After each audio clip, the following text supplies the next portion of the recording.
Houdini was an escape artist and magician whose unique approach to performance made him one of the most famous people in the entire world.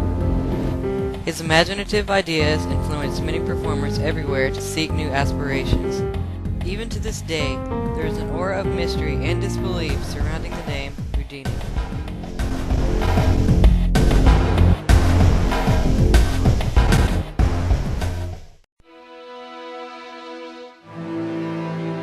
He was born in Budapest, Hungary on March 24, 1874. His parents, Mayer and Cecilia, named him Eric Weiss. The entire family moved to Appleton, Wisconsin when he was 2 years old. Growing up, he showed little interest in magic or escape, but at the age of about 15, Eric bought an old magic book, The Memoirs of Robert Houdin. This book would change his entire life.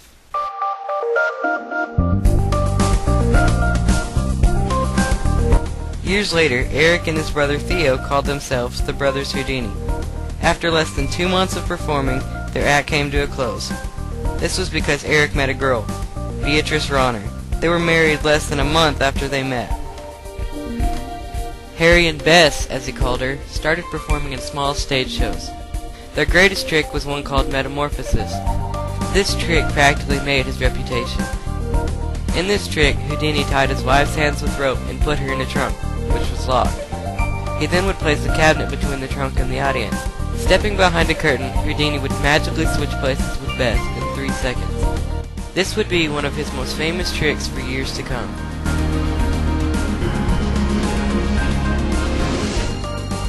Another huge part of Houdini's stage act was his escape routine. For many years, he had been collecting handcuffs and learning how to open them without the key. He studied and practiced and could suit escape from several pairs of handcuffs at once. Sometimes, to generate publicity for his act, he would walk into police stations and escape from their handcuffs, jail cells, and other restraints such as straitjackets and ropes. Doing this would pack huge audiences for his ever-changing stage act. The following video is actual footage of one of Houdini's many escapes.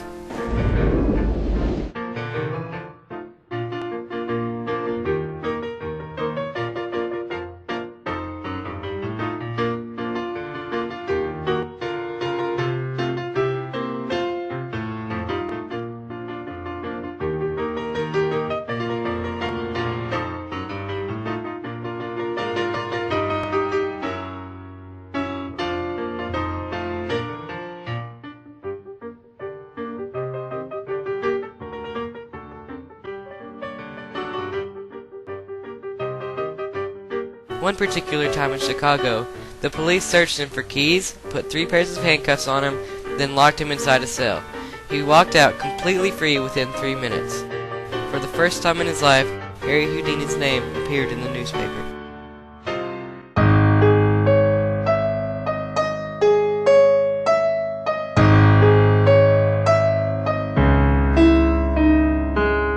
After making it into the newspaper, Houdini finally received the break he had been waiting for.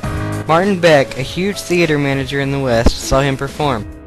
He was so amazed by his handcuffs that he booked Houdini for a show in Omaha. After this show, Houdini became very famous and was called the King of Handcuffs. Now he was traveling around the country, performing escapes that were more amazing than anything that anyone had ever seen. Although 2 years earlier, hardly anyone knew his name. Harry Houdini was one of the top magicians in America. However, in 1900, Houdini's career took a huge risk. He decided to temporarily move to Europe. He did this because he wanted to become famous all around the world. Within 2 weeks, he had performed for and astonished the highest profile policeman in England, William Melville. He was scheduled to perform in England's most prestigious music hall. He made it into papers all around the country. Even after becoming famous in England, he packed up and moved to Germany for another tour. The Germans, whose country at that time was very controlling of their people, were fascinated by Houdini's act. During one of his shows here, he performed one of the most difficult escapes he had ever done. He escaped in 10 minutes and got such a huge applause that the entire theater seemed to shake. All the people in Germany loved it. He was now more popular in Europe than in the United States. After doing tours all around Europe, he returned to the United States in 1905. There in the United States, for the next several years, he escaped from items such as sunken packing crates, an enormous paper bag, padded cells, coffins, a roll-top desk, burglar-proof safes, a preserved giant squid, a giant football, an iron boiler, a diving suit, a U.S. mail pouch, and a plate glass box.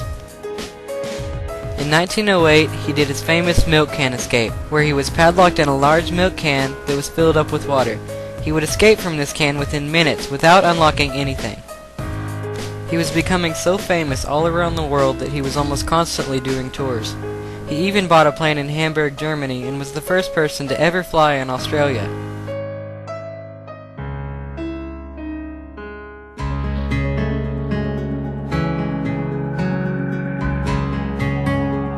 Over the years, he developed several amazing tricks and escapes. In one, he escaped from a large packing crate that was tied up and dumped into a river. Another famous escape he developed was called the Chinese water torture cell escape. In this, a giant glass tank just big enough for him to fit in was filled with water. He was lowered in, upside down, and a small curtain was raised, and Houdini would escape in minutes. Other magic acts he was doing was walking through a brick wall and making a live elephant disappear on stage. He also would perform a straitjacket escape where he was suspended by a crane on top of a building and forced to escape from it while hanging upside down. Every single one of these escapes would make Houdini even more popular around the world.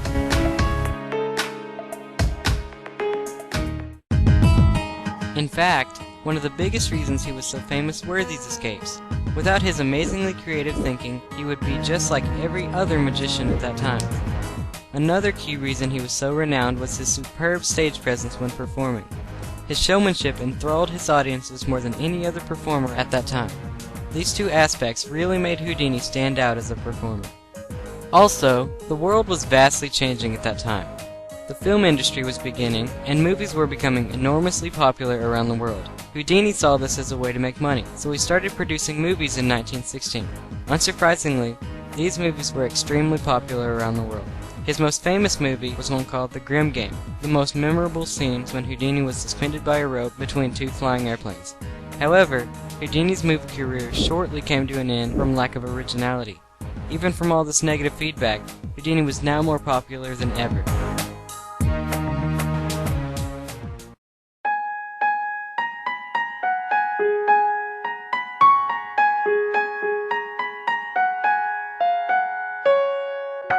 Despite all the fame he had, Houdini's body was wearing down over the years.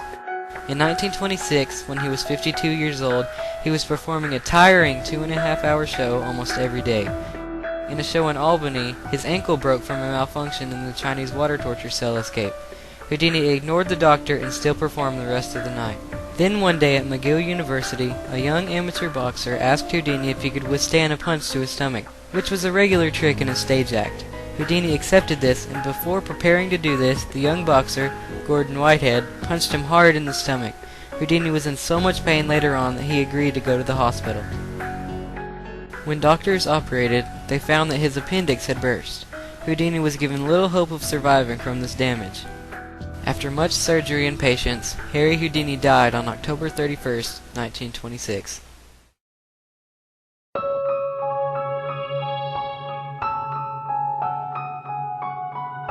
Even 82 years after his death, Harry Houdini is one of the most famous people who ever lived. His name will forever be in the hearts of all the millions of people who saw him perform. He was, and still is, known throughout the world as Harry Houdini, King of Handcuffs.